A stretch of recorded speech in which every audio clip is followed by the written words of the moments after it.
আমরা কিন্তু বেশ কিছুদিন দেখছি যে বারিশ সোহাগ আপু খুবই অসুস্থ। তো তার শারীরিক অবস্থা সম্পর্কে আপনার কাছ থেকে একটু জানতে চাচ্ছি, যেহেতু তাকে আমরা পাচ্ছি না এবং তার কাছের এখন আমরা দেখতে পাচ্ছি যে সাম্প্রতিক সময় আপনি তার কী অবস্থা এখন? আহ, আসলে বারিশা আপুর সাথে আমার বেশ কিছু কাজ করা হয়েছে। তো নর্মাল আমি যত সম্ভব শুনেছি যে আপু অনেক সিক, দোয়া করি যেন তাড়াতাড়ি সুস্থ হয়ে যান, কারণ তিনি অনেক বেশি পরিশ্রমী একজন মানুষ, অনেক বেশি কাজ করেন। নর্মালি আমরা যতটা কাজ করতে পারি তার থেকে অনেক বেশি, আমি নিজের চোখে দেখেছি। তো ওই মানুষটা আসলে সিক হয়ে যাওয়াটা জিনিসটা খারাপ লাগছে। সে তাড়াতাড়ি সুস্থ হয়ে আমাদের মাঝে ফিরে আসুক, আবার রেগুলার সে কাজ করুক, এটাই চাই।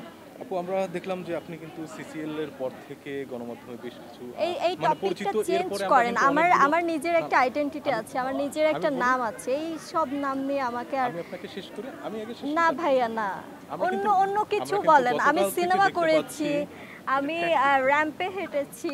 তো আমাকে এইসব বলেন যে আচ্ছা, আমি আপনি শেষ করি। অ্যাক্ট্রেস, আপনার সিনেমা রিলিজ আমি শেষ হয়েছে, করি। এটা বলেন। গতকাল থেকে কিন্তু পরিচালকদের ফুটবল খেলা শুরু হয়েছে। খেলা দেখতে যাবেন কিনা? আমি সেটাই বলতে চাচ্ছি। খেলা আমার আসলে পছন্দের জায়গা। আমি ছোটবেলা থেকেই খেলেছি, ফুটবল খেলেছি, ফুটবল ট্রেনিং নিয়েছি, খেলা হয়নি, বাট আমি ন্যাশনালে ব্যাডমিন্টন প্লেয়ার ছিলাম। এটা কোনো কথা? ঘোড়ার ডিম থেকে আপনি ঘোড়ার ডিম থেকে আসছেন। ঘোড়ার ডিম আচ্ছা ভাই, কি ঘোড়ার টিম? ভাই ইন্টারভিউ চলছে, কথার মাঝখানে তো আসলে খেলাটা আমার খুবই পছন্দের জায়গা, কারণ ছোটবেলা থেকে আমি খেলাধুলা করি। আমার আমার আব্বু একজন ব্যাডমিন্টন প্লেয়ার ছিলেন। আমি নিজেও ন্যাশনালে ব্যাডমিন্টন প্লেয়ার, হ্যান্ডবল খেলেছি ডিস্ট্রিক্ট পর্যায়ে, এবং ফুটবলে ট্রেনিং নিয়েছি, ভলিবল খেলেছি। তো এই খেলার জায়গাটাগুলো আমার খুবই পছন্দ।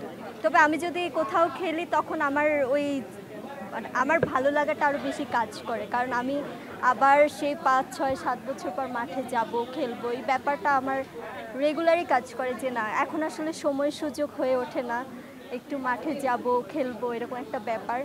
তবে যদি ইন্ডাস্ট্রির কেউ যদি খেলে বা খেলায় সংযুক্ত থাকে বা তখন আমি দেখতে যাব, যদি আমি ফ্রি থাকি।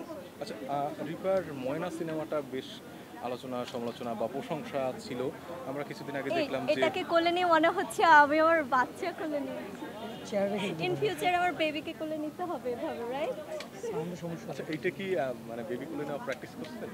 কি?